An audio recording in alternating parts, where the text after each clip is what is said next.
that you can access 24/7. Check us out on YouTube, Facebook, and X. And for the premier sports talk experience, tap into our Roku channel. Start your mornings with Mac and Jack covering all the weekend sports action. Then pour a cup and enjoy all the sports you can drink on the Coffee and Sports podcast. At midday, talk sports from east to west on the Coast to Coast podcast. Followed at night by some hot girl talk with Prim and Proper Sports featuring Sonia Pearson. Talk boxing on the Gloved Fist. Yankee fans tune in for Start Spreading the News. And there's more on the College Sports Huddle and Sports Scope with Robert Butler. And that's just a sampling. There are 20 podcasts in all and 70 weekly shows giving us a 3.4-star viewer rating. To find us on Roku TV, search for National Streaming Sports on the Roku search bar. Click on the logo and you're in. For laptops, mobile phones, and tablets, download the Roku app. National Streaming Sports, live and on demand, sports talk for America. This show is brought to you by BetUS.com. 125% off your first 3 deposits, 30 years experience, secure site, wagering for all sports, including during the games and futures. SeatGeek provides you the best prices on sports and music events, game tickets, and concerts. Use NSS promo code to get $20 off your first ticket. Keep using the NSS promo code when purchasing tickets for great deals in the future. In Fanatics at nessp.info for your favorite teams. Sportswear, click on the link. And while you're there, check out our national streaming sports merchandise.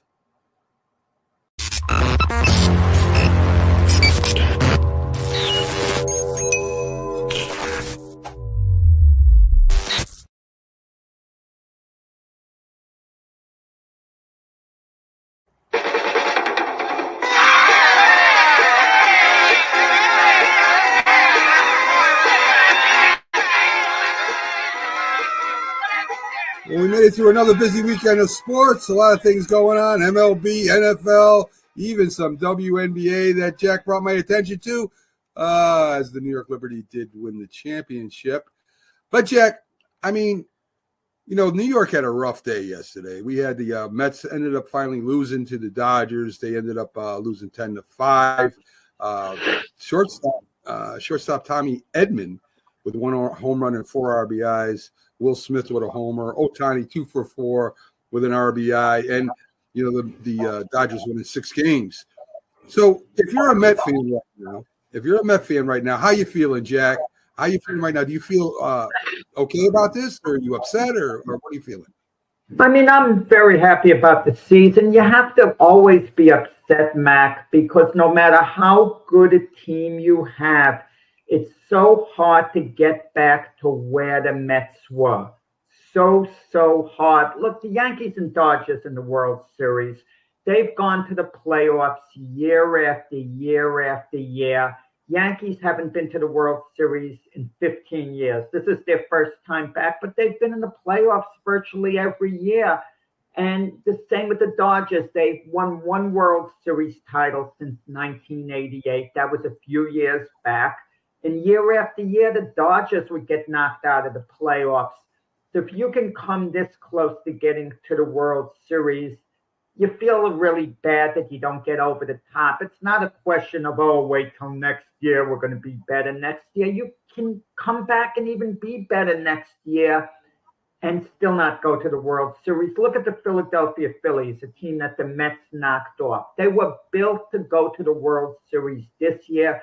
They were built to go there last year. After going there a couple of years ago, they thought, okay, next year we're going to win the championship, but they didn't get to the World Series in the following 2 years after that. It's hard, but if I'm the Met fan, I'm very pleased. I have a smile on my face about the way the whole season went. Good morning, James. Good morning, Rick. Glad to have you both aboard. And Jack just kind of answered that question for you, James. And, you know, Jack, I think as a fan, you know, the Mets were so far back. They made a big comeback. They go to a World Series. You say, hey, you know, we had a good season. But I know as a player and as a coach, these are the losses that stick with you, even more than the victories, right? What I could have done if we did this, if I did that. These stick with you for the rest of your life. As you said, who knows if you even get back as a player? Who knows if the Mets even get back with Lindor? Maybe Lindor never goes to another World Series or another National League championship. I mean, this is tough because, as you said, it takes so long and so much out of you, and it doesn't matter how great your team is with this playoff system. Mac, look at all the teams we have in Major League Baseball. Okay, we have 32 teams. Virtually all of them feel they have a chance of going to the World Series, and most of them, let the majority, put it that way. So I don't want to hear nonsense about mission statements with the Yankees. Like you said it best, well, every team has a mission statement of winning the World Series and getting there. Do you think the Cleveland Indians are going to look back and say, oh, we had a really good year, we're pleased? Of course they had a good year, but they can't be happy. They were one step away from going to the World Series, one playoff series away, and it's so hard to just get back to where you were year after year after year. We sometimes get spoiled by a rare type team in professional sports like the New England Patriots, who traditionally, they're going to be in the playoffs every year. They're during their heyday with Belichick. You knew they were going to be a serious Super Bowl contender. But most of these teams, especially in baseball, you don't know. If you're the Mets, think of all these other teams for next year. The Atlanta Braves, the San Diego Padres, the Los Angeles Dodgers, the Philadelphia Phillies. What are your chances of getting to the World Series? Because you're competing with all these teams. And what are those teams' chances? Because they're competing with all the rest. And then there's a team like the Milwaukee Brewers who haven't gotten their breakthrough. They get to the playoffs every darn season, but can't get over the top. It's rough, but I don't mean to be too critical in this sense. You asked me, are the Met fans really happy this morning? And they're probably reflecting and saying, look, we had a really good season. We exceeded expectations, which they did. And I know their owner, Steve Cohen, is probably pleased with his team, proud of his team, the effort they made, because the Mets were a team, Mac, in transition going into this season. I don't want to say rebuilding, transition. It was like they were taking a year off from being a player, from being a World Series contender under David Stearns, their new GM, to get everything together. And it was kind of like a transition year where they nearly went to the World Series. So they exceeded expectations. A job well done by the Mets. But it's going to be hard to get back to this position again next year. But let's see what moves they make in the offseason, Mac. They might throw us a thunderbolt, and I hope it doesn't happen, being a Yankee fan, them signing Juan Soto and making a couple other moves. You never know what they might do in free agency. That could be a game changer. Very true. The Yankees, of course, the Dodgers are going to play the Yankees, who took care of business in 5 games. They won the last game 5-2, 2-run home run by Stanton to tie the game, a 3-run homer by Juan Soto for the win. Rondon pitched 4 innings, 5 hits, 2 earned runs, 6 strikeouts. Don't give Rondon credit, Mac. Come on, get out of here. Rondon was at best average at best. He battled through. I'll give him credit for battling. They didn't give him a lot of innings. They had to go to the bullpen. Yeah. Let's say he was average in that situation and leave it at that. No bad. He doesn't deserve a mention from you, Mac. Come on. What are you going to say? Judge went 1 for 4? I forgot what Judge did. He had an infield single. So you're going to tell us his stats. Come on, man. Well, yes. You can't be perfect or great every game. It matters if you can burn up some innings and maybe save. He didn't do it, though. He didn't burn the innings up. 4 2/3 innings is okay, Jack. I mean, Cole had a rough start too. He battled through 5 innings. I mean, I'm gonna give him something. So the possible matchup they have out there is Cole versus Flattery. Might be the first game, Jack. This is the series. I mean, this is what I waited for. Nothing against the Mets. I like the Mets. I love the Mets and all that great stuff. But to me, this is the 2 top teams in the league.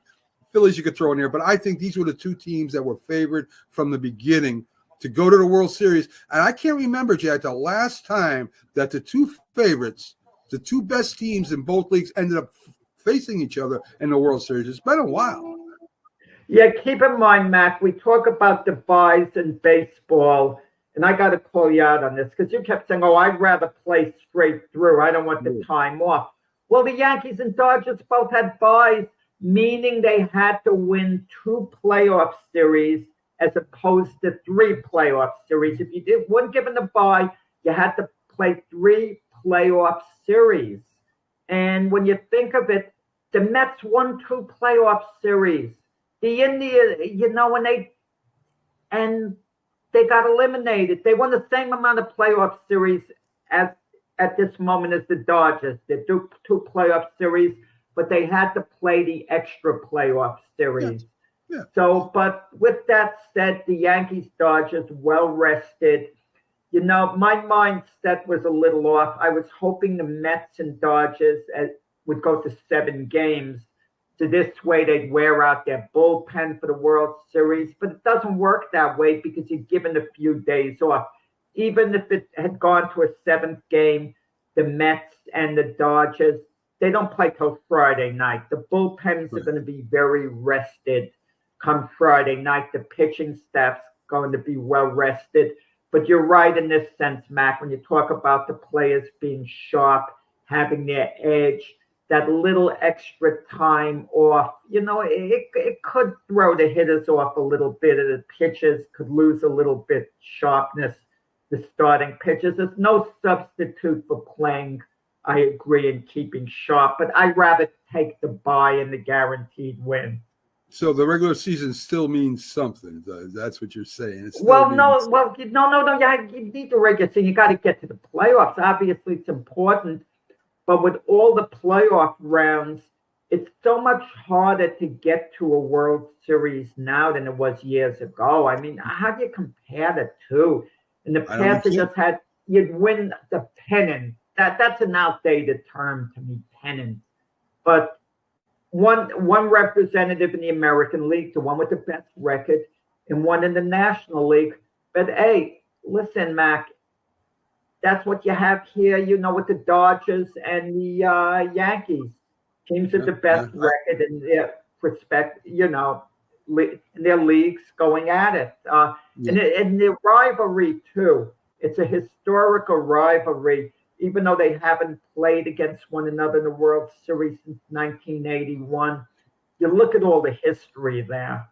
Yeah, but all the way back to the old Brooklyn Dodgers. So, we got to get to Sunday's game, Jack. The Pittsburgh Steelers ended up beating the Jets 37-15. Wilson has a pretty good game. He throws for 264 yards, 2 touchdowns. Najee Harris runs for 102 yards. Pickens has 5 receptions for 111 yards, 1 TD. Aaron Rodgers has 276 yards, 1 touchdown, and 2 interceptions. Breece Hall was really the offense for the Jets. I mean, he made some nice catches and broke away, scored a touchdown. He had like 102 yards, catching the ball. When I started watching this, Rodgers was throwing all those little dink and dunk passes, and Breece Hall and even Wilson that made a couple big plays. But there's a problem going downfield with Aaron Rodgers right now. And I got an analogy for you. Bear with me here. It's going to make sense in the end. I know you're aware of Chef Ramsay and Hell's Kitchen. He also has a series called Kitchen Nightmares. And what happens is the restaurant is failing terribly. They have no customers. They're in debt. They're living with their parents. And they end up asking him for help. So he goes and he sits at this empty restaurant, tastes the food. Normally it doesn't taste good. He goes back. He confronts the owner who was a chef before, or an owner that brought in a chef from off the street. That's this great chef. And he tells him, listen, your food stinks. And of course you're defensive. What are you talking about? I know what I'm doing, blah, blah, blah. He has a service. People know he's there. All these people come and the chef cannot handle it. And what happens is the chef lost his passion, Jack, somewhere along the line. He has frozen food instead of taking his time and fresh food and getting in there and making stuff. And he takes shortcuts and he gets frozen vegetables and frozen stew and frozen this. And you know something? That reminds me of the Jets. To me, I look at Rodgers sometimes. He doesn't look passionate anymore, Jack. He's always thinking of something new. He's always on the sideline. It looks like he's thinking. And really, the whole idea of getting Rodgers with the Jets was that he was the missing piece. It wasn't any receivers. It wasn't Devontae Adams. It wasn't Hassan Reddick. It was Aaron Rodgers that was going to make this team a Super Bowl, or at least a playoff contender. And it seems to me they just keep bringing people in and trying to quick fix this, when really you got to get involved in this team. You got to get involved with these young players. He should have gotten more. He should have helped build the team rather than try to fix the team. And every time he's up there on the podium, it sounds like he's thinking of ways to fix things. You were supposed to be the fix, Aaron. You were supposed to be the guy that changed the Jets around. Not Devontae Adams, not any of your former wide receivers, not Hassan Reddick. You. And I think the Jets have lost their way here, Jack. He's passionate. I mean, I wouldn't question that in the slightest. But Rodgers is a perfectionist. Things have to be done his way. He's patient, but not that patient.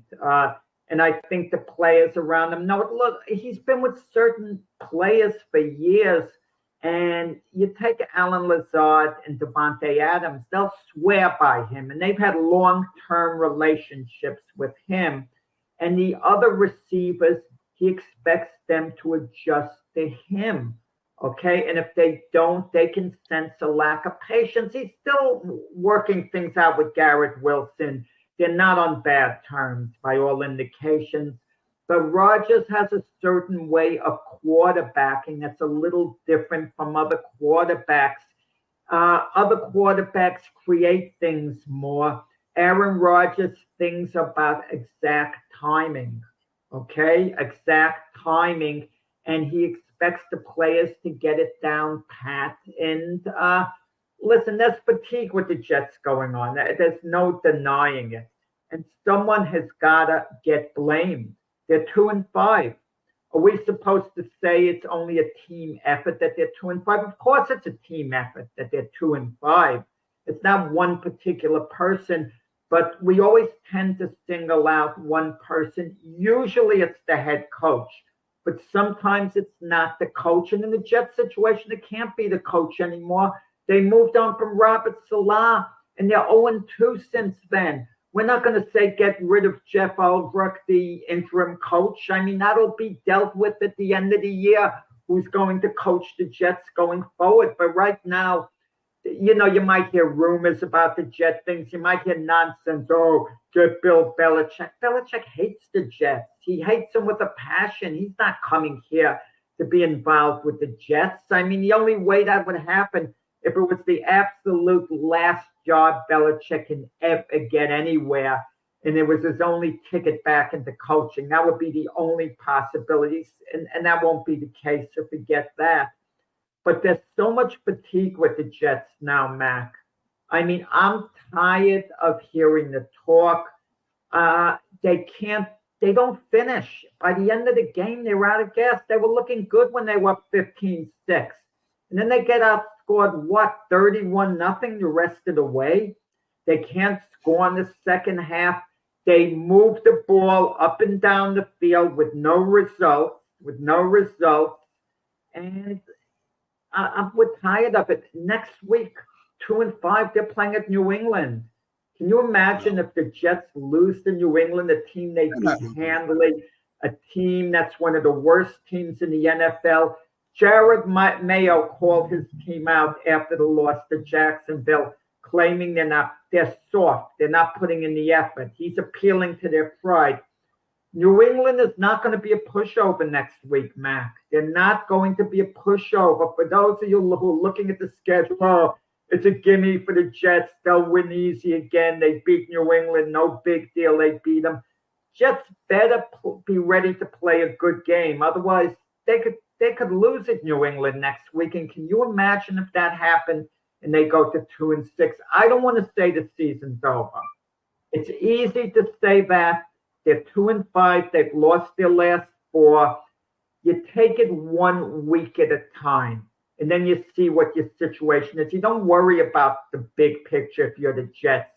You just worry about straightening things out next weekend against New England, and things at a low point now. What can you say now? Well, I mean, what can you say? Hassan Riddick is coming back. He's going to be the savior. There's a whole lot to unpack there. First of all, Aaron Rodgers is not this special timing quarterback that we've never seen before. Tom Brady was the same way. Peyton Manning was the same way. They all went off timing too. And you're supposed to be where you're supposed to be. Blah blah blah blah. I mean, Aaron Rodgers is not the greatest quarterback that ever walked the earth. He's a great quarterback, but right now Aaron Rodgers is not a great quarterback. He's an average quarterback. The Jets are scoring 17.3 points per game, Jack. And, of course, they're going to beat the Patriots. There's no doubt in my mind they will. And then once they do, everybody's going to be like, oh, we're all good again. Davante Adams was targeted 3 times. I think he got 30 yards. And yet this was going to be they played forever. Jack, we're talking about what happened 5-6 years ago with Aaron Rodgers and Davante Adams. We're not talking about what happened last year or 2 years ago. To me, again, when you talk about Aaron Rodgers was supposed to be the fix. They have a great young team, very talented young team, and now they're ready to get rid of one of their talented young wide receivers because they got Davante Adams. Mike Williams is in one of their young receivers. I mean, it's not Garrett Wilson. 2 weeks ago, Aaron Rodgers was singing his praises, Jack.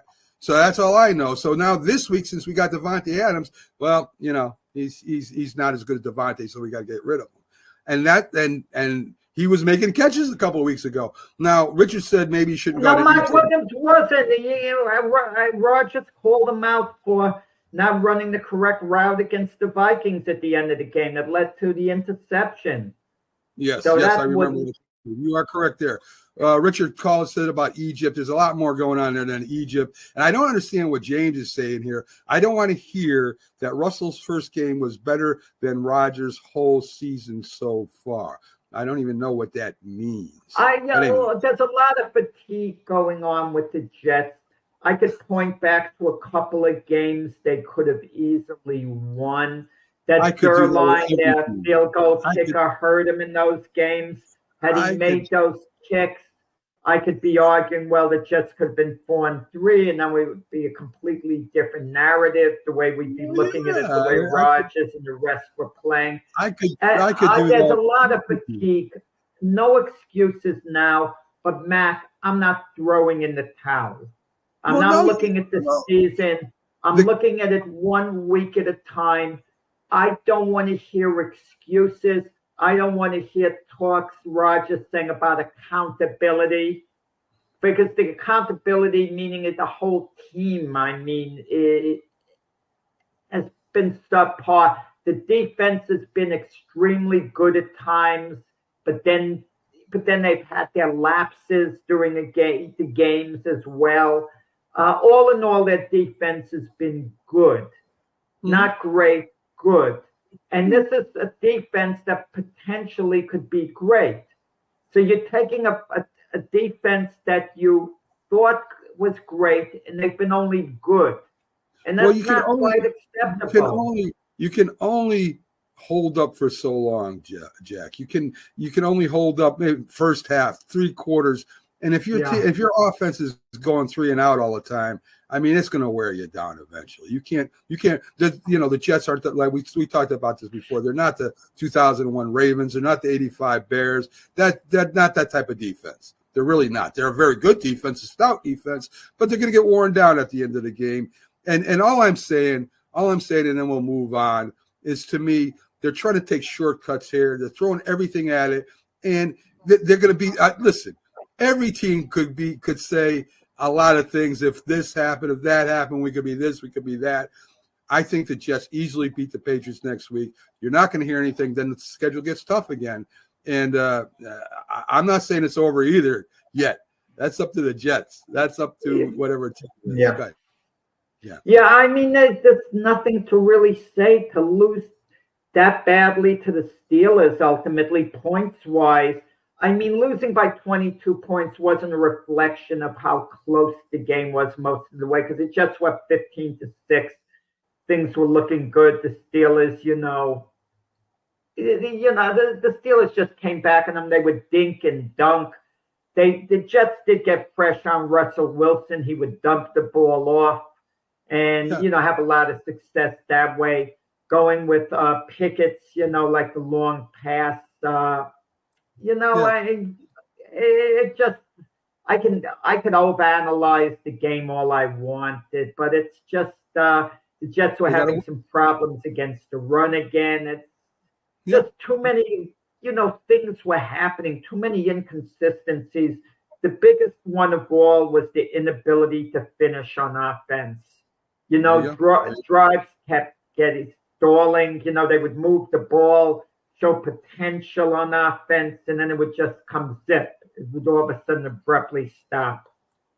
Yes. Good morning, Chris F. Grave. What a silly question I just asked myself. Do Mac and Jack get up moving on a Monday morning? Yes, we do. So Chris also says, blow.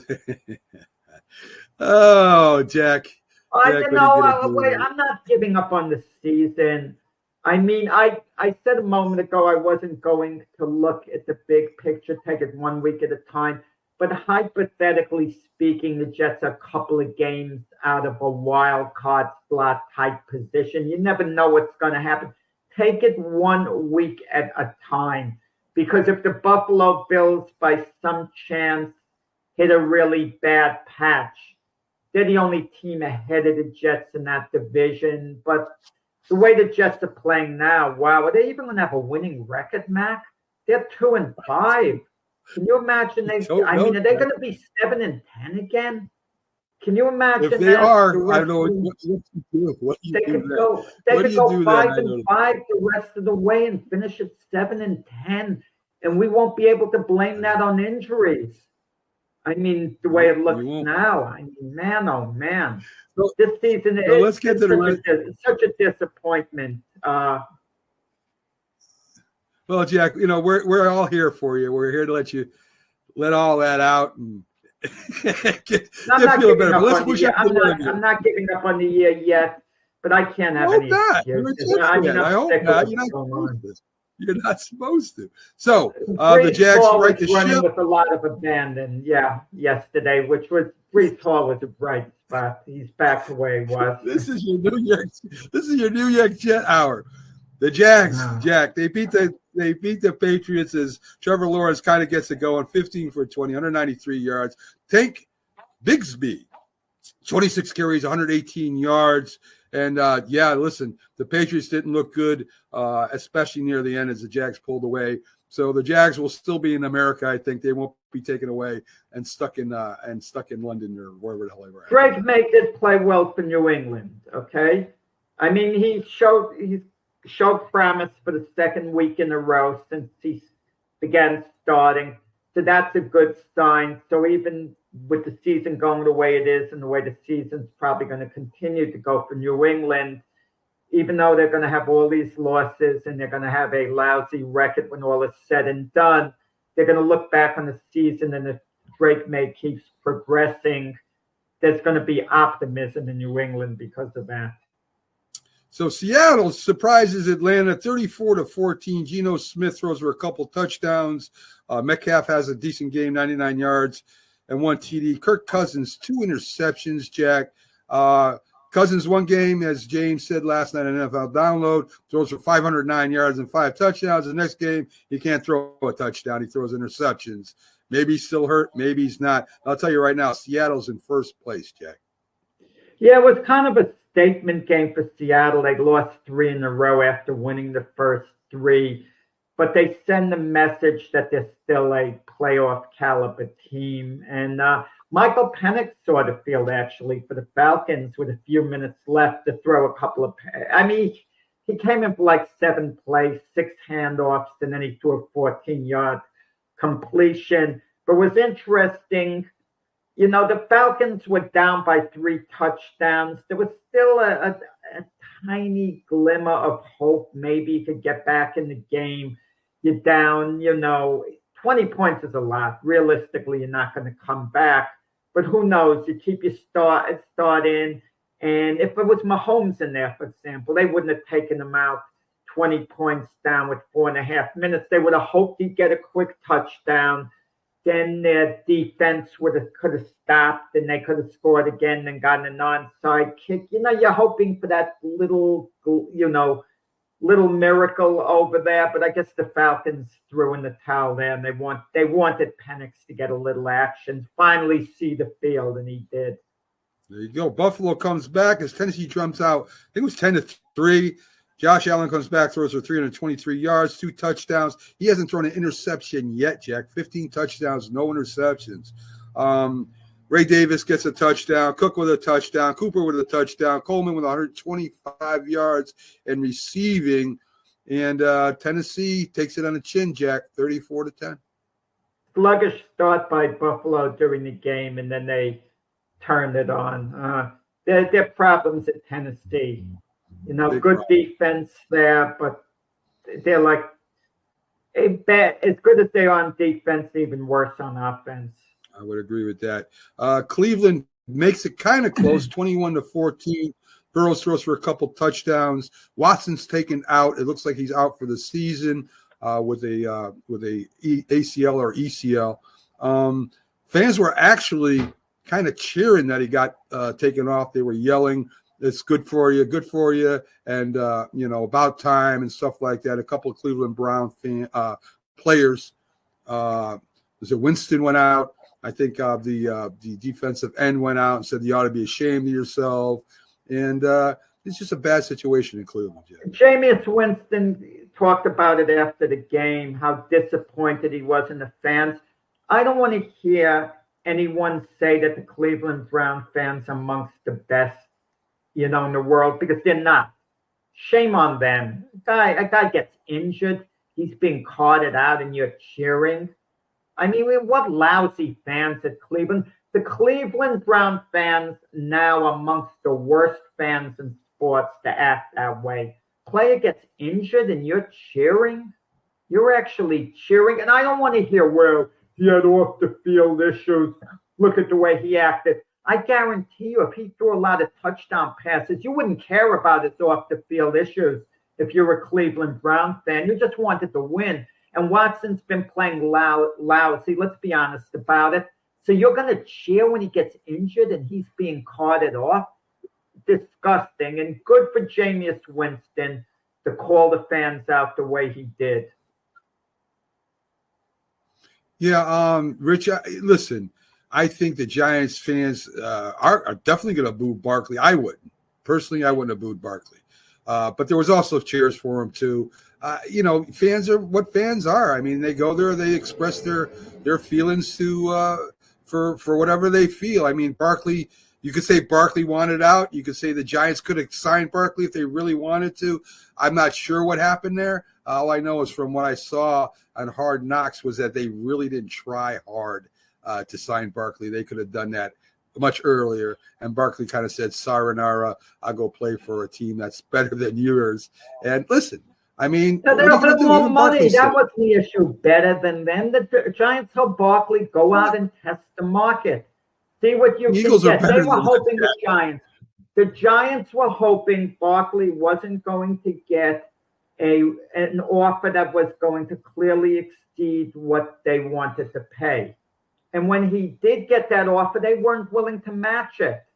So the Giants took a gamble, telling him to test the market. Barkley didn't want to test the market. He wanted to be a career Giant. They made a business decision, the Giants. They didn't think he was that valuable. They thought he was very replaceable because of the position he played, running back. I agree with that. The Giants went on because apparently didn't respect the running back position as much as they should have. And yesterday just showed how wrong they were. Class move by the Giant head coach Brian DeBaldo after the game. He seeked Barkley out to give him a hug. Well, yeah, the players were hugging each other before and after the game. I mean, listen, that's That's part of the being on the same team. That's part of being the fraternity of a football player. When the game's over, the game's over. Listen, Barkley tore us up, and that was that. Let me throw something back at you, the way you like to do with me with other players, saying, do you think a team regrets giving them the contract? Do you think the Giants regret not signing Saquon Barkley, not trying harder to make it happen? It depends who you're talking about. I think the owner is. I think the owner should have put his foot down. He had the final say. All you had to say is go sign. He should get blamed more than Joe Shine. You've been guilty of this, Matt, criticizing owners. You're from the old school. Oh, the owners should keep out of it, not meddle. Let the GM coaches make it. No, you own the darn team. You absolutely should be involved. Yeah. You absolutely. And John Mara should have said, look, I want Saquon Barkley to be a career Giant. You make it happen. Make it happen. This is on me. And then if the team doesn't do well and Barkley doesn't do well, I'm not going to hold it against you, he should tell the coach and GM, because this is on me. Well, they also meddled in keeping Daniel Jones too, Jack. No, that wasn't a Giant. No, you might be partly right there. Okay. So, part of the reason the Ball got the job with Joe Shine was to see what they could do developing Daniel Jones. But after the 1 year, they didn't want to move on from Daniel Jones because he played of course they didn't. Of course they didn't, because the owner said that's our guy. Of course they're not going to move on from Daniel Jones. Listen, the owners, for the most part, should stay out of the business decisions or the player position, personnel position. They should stay for the most part. But if you got somebody like a Saquon Barkley, Jack, and you want him to be, and you're the owner, of course you should step in and say, hey, this is what's going to happen. If it don't happen, you're fired. Of course they're going to sign him. I don't know what happened there. I still don't know really what happened behind the scenes there. I don't understand it, but it is what it is, right? I mean, I'm happy. Let me explain. Let me explain. Once in a while, there are not many of them around. You get a player that's a legacy player who was drafted by the franchise. He's there a lot of years. You have a case like Mike Evans, the Tampa Bay Buccaneer receiver.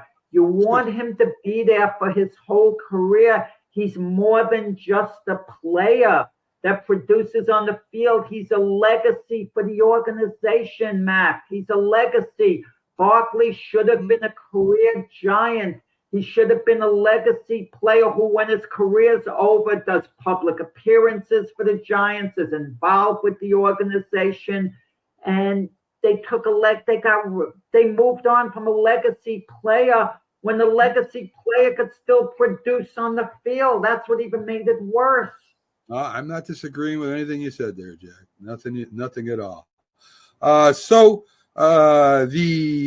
we at here? Green Bay and Houston, great game. Love came back in the second half and threw for 3 touchdowns, 2 interceptions. Mixon was really the star for Houston, Jack. Stroud only threw for 86 yards, one of his worst games this year, and the Packers win at the end. Realize that's the preview of the Super Bowl. That's what I said in the beginning of the year. The Packers over the Texans, preview of the Super Bowl. You know, Green Bay is, since losing to the Eagles, the opening game of the season, a close game that was, they've kind of gotten it together, which is good. And Jordan Love has played well, since being hurt early in the year, since he's come back. And Green Bay's got a pretty good defense. And C.J. Stroud hasn't been the talk of the NFL this year like last year. All in all, he's played well. We wondered whether he'd have the sophomore jinx, the second year. Maybe he'd take a step backwards. He hasn't taken a step backwards. I won't say he's taken a step forward. He's been good. He's been good, and he should be good for years, very good for years to come, and maybe great for years to come, for all we know. But Houston basically has won in large part with their running game and their defense this season. good quality game yesterday. Packers winning with a field goal at the end. And to me, the best game of the week, Detroit beats Minnesota 31-29. Goff throws for a couple touchdowns. Gibbs runs for a couple touchdowns. I mean, there was a lot of scoring going on. Darnold did okay. He kind of turned it over at the end of the game, but did throw a touchdown late too. He did okay, Darnold. He played well. Yeah. Yes. So I mean, I think any one of those three teams, Jack, Detroit, Green Bay, Minnesota, can win that division, and I ain't counting Chicago out either. I think they'll make the playoffs, but I think it's going to be a hell of a race till the end of the season there in the North for sure to see who takes. Yeah, someone's going to have to blink, and I mean, you just look at the records over there. I mean, the Packers are 4-2, the Bears are 4-2, Lions 5-1, Vikings 5-1. If you're Minnesota, you were 5-0. You lose having a field goal. You lose on a field goal in the last minute against a tough Detroit team, and all of a sudden you're not in first place anymore. I mean, what a division that is. Unbelievable. I wouldn't be surprised any one of those three teams win that division. And like you say, the Bears have a lot of upside. You can never count them out, even though I don't think they'll be there at the end. I don't think they'll win the division, but they'll be in the playoff hunt, I think. I think they'll be in the wild card hunt. The Colts 16, Miami 10, a very boring game. Richardson throws for 129 yards passing, runs for 56. And Tyler Goodson is the one who scores a touchdown for the Colts. It looked like Miami was going to win that in the beginning when they end up running in for the touchdown there. But Miami is going to have their quarterback next week against the Vikings, Jack. I'm going to tell you, unless you're a Colts fan, a Dolphin fan, it would be brutal, to have to watch that game. If you had to watch that game, sit through the whole game, it's like, how valuable is Tua to Miami, Mac? Man, oh, man. There's no – I mean, he's as valuable to them as any other quarterback would be to their team in the NFL, without a doubt, and we see it.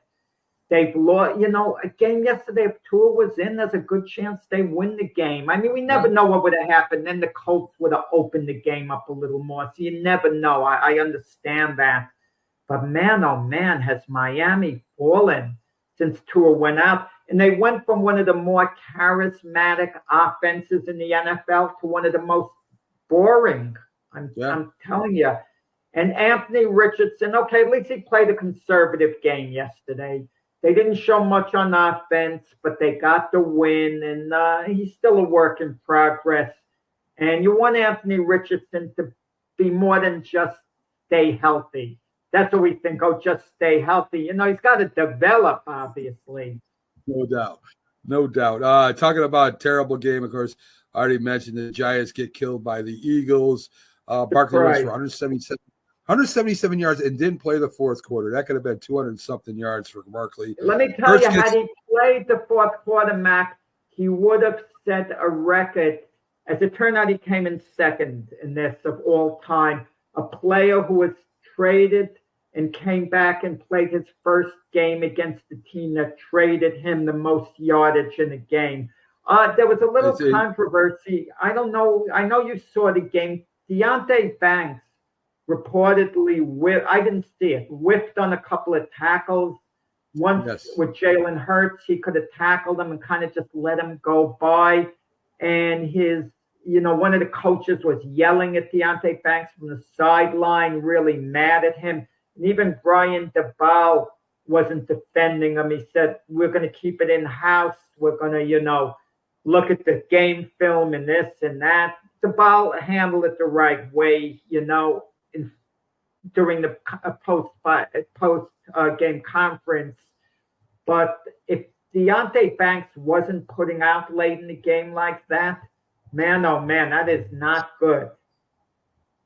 You know what it was, and we'll get to the Chief game too. He was headed towards the sidelines, and Banks let him go instead of taking that hit, putting the hit on him on the sideline, maybe getting a penalty. That's what it looked like to me, Jack. He just let him go run out of bounds instead of really hitting him. And it happened. He was concerned about getting a penalty. So you're saying you thought he was concerned about getting. That's what it looked like. That's what it looked like to me when he just let him run out of bounds. So when they look at the tape, Maybe he could have threw a shot at him because he is a running back, but he was close to the sideline, and maybe he gets a penalty for that. I think that's why he pulled up. But well, again, I'm going to tell you, Mac, there's got to be a new rule. You're talking about you want to get to the Chiefs 9 game. You could get right to it now because I'm going to mention one play. Patrick Mahomes was along the sideline, and it looked like he was going to go out, and he kind of hugged the sideline but stayed in bounds and continued for a big gainer. And there has to be some type of rule that once a quarterback is running towards the sideline and it looks like he's going to go out, he can't decide to stay in, okay? You can't use a deception rule because the guy chasing you on defense, he could get injured pulling up. Too many things could happen, and he's going all out for the quarterback. And then Mahomes, any other quarterback's going to step out of bounds and get hit hard, and then there's going to be a flag. Right. There can't be a deception there. There's got to be some deception rule. It was brought up by a few people in social media about him doing that. This is the second time he's done that. He did it for a touchdown one time for a championship game. If you don't want the quarterback to get hurt and you're having rules to protect him, and then all of a sudden you're gonna you can't do that. In fact, Mahomes was punched. Did you see the punch? He got punched in the throat, Jack. Some guy punched him in front of the official, punched him right in the throat. I saw it. I was like, "What are you kidding me?" Intentionally. Yes, he was standing there. He just hit him right in the throat. And you know, James, we're not talking about poor tackling. We're talking about a quarterback that's faking going out of bounds so he doesn't get hit, and then decides to tiptoe down the sidelines after the guys pull up, and that's what we're talking about as far as that goes. Yes, there is poor tackling, but that is, as Jack said, and we've said it before. In fact, we've talked about it a lot, Jack, on previous shows. That's just not the right thing to do. Anyway, the Rams beat the Vegas Raiders. Minshew throws 2 interceptions, and of course they put in the other quarterback, and the Rams end up beating him. And O'Connell got injured during the game. Yeah. Who did? Who did, Jack? Okay, Aiden O'Connell got injured in the game. Yes. They took him out. Yes. So what could I say? Season with the Raiders is basically they're cooked. They're basically cooked, and maybe there's a lesson to be learned here in the sense. I mean, they stuck with Antonio Pierce as their head coach, and if Mark Davis, the owner, wanted Antonio Pierce to be his head coach, he was the interim coach last year, wanted him to be the full-time coach, that's fine. That's fine. But don't get caught up in the pressure that an interim coach comes in and he wins a few games and get all excited and think, oh, you got to make him the full-time coach. It's a trap some of these owners fall into. The guy's exactly that, an interim coach. And then at the end of the season, you reevaluate. It's not his job permanently. That's why it's called interim. You're filling in. You're like a substitute teacher, Max. You're like a substitute teacher. You're not the full-time teacher over there. You come in, you're supposed to do your job for what it is. And if you want the job full-time and you're an interim coach, you've got to be lights out. You've got to be overwhelmingly good. Like a lot of years ago in basketball, Steve Fisher, many moons ago, was the head coach of Michigan, and they won the NCAA tournament. He came in, he was an interim coach. So, of course, you got to make him the full-time coach if you win the NCAA title. But I don't want to hear it. I mean, we heard this nonsense with Steve Wilkes. He was 5-4 as an interim coach with the Panthers. Oh, you got to keep Steve Wilkes, because it doesn't work that way. It shouldn't work that way. And look what's going on with the Raiders and Antonio Pierce right now. I can't remember, Jack. I can't remember in the history of football an interim coach that jumped in and took a team to the title. I can't remember one. I mean, normally they come in and they fill in. They either lose or they win, and they're let go or they're rehired and they end up losing their job anyway. I can't think of one off the top of my head, Jack. It's a hard situation to come in as an interim coch. Sometimes to come in as an interim coach and the players are really happy because they despise their coach. There's a toxic atmosphere. I get that. So then the team has a little success immediately because they rally around the interim coach. But what does it mean long term? Like the Raiders, they rallied around Antonio Pierce because they couldn't stand Josh McDaniel, apparently, reportedly. Right. And they did better. They did better with Antonio Pierce. They clearly did better. But does it mean he should be the full-time coach? And the same players that were calling for Antonio Pierce to be the full-time coach, what are they doing now to validate that decision? Yeah, I mean, they're losing. They're back to where they were. Washington, Jack, 40, Carolina, 7. Jaden Daniels got taken out of the game or got a little injured. He's supposedly all right. Mariota jumps in, throws for a couple touchdowns, and they end up beating the Carolina Panthers 40-7, Jack. And that game shows how little I know about football, Mac. I was fully exposed for my lack of knowledge, thinking that the Commanders were going to have a down game after losing to the Ravens. The Panthers could go into Washington and spring a major upset, or at the very least, cover the 9 points. It was going to be a competitive, very close game. It was a blowout. The Panthers are pathetic. I mean, the only thing maybe more pathetic than my prediction was the Panthers itself.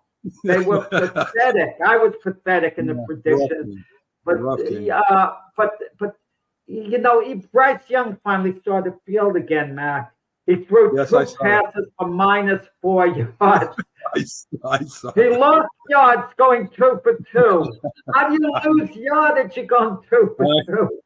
I don't know, Jack. Listen, they are bad. They are bad. The Panthers, they are bad. It was a sloppy game, Jack. I mean, the Chiefs come out on top, 28-15, but a lot of turnovers, a lot of fumbles, a lot of interceptions. The San Francisco 49ers lose their receivers, and they're throwing the new guys who are dropping the ball and turning it over. And of course, we already talked about Patrick Mahomes, but the Chiefs are 5-0, Jack. Brandon Ayuk, he's out for the season, hurting his Achilles. Yeah. You wonder now, are the Niners maybe going to miss the playoffs? Are they actually going to miss the playoffs now? Things aren't going that way this year for them. I mean, maybe they get it together and they wind up back in the Super Bowl. It could go to any extreme. Brock Purdy's still looking okay. He's still looking good, doing what he can under the situation. Christian McCaffrey was out. Chiefs won this game basically on their defense again. Patrick Mahomes in the offense did what they had to do. But the Chiefs have one of the best defenses in the NFL. That makes them a little bit scary because if their defense is better than their offense, look out, because as the season goes along, Patrick Mahomes is going to figure it out with his receivers. Not that they've been bad so far. They've been okay so far. But the Chiefs could get better on the offensive side of the ball. But defensively, this is the best Chief defensive unit in years. I mean, let me tell you, picking up Hunt, running back Hunt, was a huge deal. He ran really hard again, and Lamar Hunt is rejuvenated over right now with the Chiefs. So that was a huge pickup, I think, for them too, Jack, because they do have some kind of running game to go along. Well, Lamar Hunt was the Chief owner, not Lamar, but that's a good link. Lamar Hunt. Are they related in any way? But many have been. And then, how come Taylor Swift seems to only travel to the games in Kansas City? I don't get this. I don't know. I don't know. I don't know what's going on with Taylor Swift, and I'm glad about that too. We got 2 games tonight, Jack, and I hate it when we have 2 Monday night games because if you're going to have a Monday night, you have no games on Monday night. In your line, if you have 2 quarterbacks, you have none. Yeah, it's not worth watching. It's your thing. It's not worth watching either game, I guess. If you want to go back and forth and watch 2 games have 1 game. Let's watch the game. You got Baltimore against Tampa Bay. Interesting game. Is Tampa Bay for real? Because I'll tell you right now, the Baltimore Ravens aren't going to give him opportunities that they're going to get with other teams. And we know what Lamar Jackson's record is against the NFC. He's only has one loss in like 27 games against the NFC. It's going to be a tough one, Jack. We'll see what happens. And then you got San Diego. Let me get this last one in against Arizona. San Diego's 3-2. Arizona's 2-4. What are your thoughts? Yeah, well, my thoughts, I don't think you should ask for the Buccaneers for real. It's not like you're having a team that's been a weak team the last few seasons that suddenly woken up. They've been making the playoffs every year. 8-9 record, 9-8 record. They won a Super Bowl a few years ago, and then they followed up with a number of playoff appearances. The Buccaneers are what they are. I mean, they should be battling the Falcons the whole way to see who wins their division. And the Ravens, we like to think of them now as, a serious Super Bowl contender, and things in place. Anything for the Ravens short of getting to the Super Bowl or make it a disappointing season. I don't think they can get much out of the season just making the playoffs and then getting eliminated after coming so close last year. The Cardinals and the Chargers, Jim Harbaugh's done a nice job with the Chargers. He's shown you the value of a head coach. Let's see if they can keep it going. Arizona's erratic. They show us flashes of a lot of potential, and then they're bad again. So tonight's game's intriguing. It's at Arizona. And can the Chargers win with their grind them out type offense as opposed to Arizona, who tries to be a little more explosive? Yeah, I think Baltimore Tampa Bay should be the better game. But, man, I don't know. Arizona could jump up and beat the Chargers. I mean, I think they will. I'm going with Arizona to win in Arizona. But, yeah. All right. Yeah, that is at home. And Tampa Bay is at home also. So, and I like the Ravens in that spot. I do too. Better team, more solid. I think so yeah. too, Jack. I think they're a little more. Both of them will be close games. I think so too. But again, I don't know what is it with Monday Night Football in the NFL now. Just come on. Just let me watch one game. I don't want to flip back and forth. I get crazy doing that. So by the way, so congratulations, Mac, to the New York Liberty winning the WNBA title. And when the Yankees win the World Series, we'll have 2 championship teams here. When they have the ticker tape parade for the Yankees after winning the series, will they invite the Liberty to, be on the back bus behind the Yankees, go through, take part? That would be the proper thing to do, Mac. It would. Be on the back bus. I don't know how to take it. Let's face it, if the Yankees don't win the World Series, that can't be a ticker tape parade for the Liberty. Are you kidding me? It would be a waste of taxpayers' money. People in New York, for the most part, aren't even aware the Liberty exists. But if the Yankees win the World Series, let the Liberty have their own cars in the back or whatever they sit on. Let them. It would be a nice touch. And they deserve that recognition. I don't know even how to respond to that, Jack. Thank you, Chris. You have a real good Monday too. Thanks for dropping in. Everybody that tuned in, thanks for dropping in. Stay tuned on the Roku channel as you got Coffee and Sports coming on after us. Download that Roku channel, folks. You're missing 75 weekly shows if you don't do it. We have sports podcasts all day, all night there. Jack? And if you want to see me again, I'm on tonight, 7 o'clock Eastern time on this network, Gloved Fist. If you like boxing, tune into the show with myself and Frank Laterzo. It's a great show, and Big Blues Brothers will be in at 5 p.m. So you get to see, like I say, tonight you'll have a bunch of shows, including Jack and Frank and me and Big Bobby G, and we'll be crying in our coffee talking about the Giants. Folks,